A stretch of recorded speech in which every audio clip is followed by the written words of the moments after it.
বৃষ্টি ধাৰাবাহিকখনৰ আজি নিশা আহিবলগীয়া এপিছডৰ প্ৰম' বৰ্তমান মুকলি হৈছে আৰু আজিৰ প্ৰম'ত আমি দেখিবলৈ পাইছোঁ ধাৰাবাহিকখন হ'বলৈ গৈ আছে বহুত বেছি ইণ্টাৰেষ্টিং।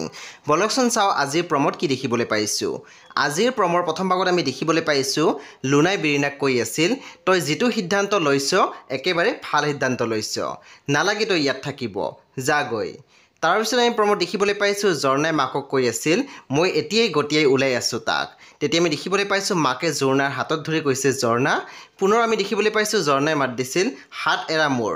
পুনৰ মাকে কৈছিল ৰাতিপুৱাবলৈ দিয়া।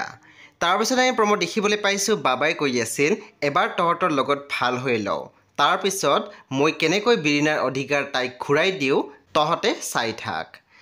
বন্ধু বান্ধৱীসকল, আজি নিশা 8 বজাত ৰং টিভিত আহিবলগীয়া বৃষ্টি ধাৰাবাহিকখন খুবেই বেছি ইণ্টাৰেষ্টিং হ'বলৈ গৈ আছে। আপোনালোকে চাবলৈ একেবাৰে নাপাহৰিব। পৰৱৰ্তী আপডেটৰ বাবে আপোনালোকে আমাৰ চেনেলটো ছাবস্ক্ৰাইব কৰি কাষত থকা বেল আইকনত টিপি দিবলৈ একেবাৰে নাপাহৰিব।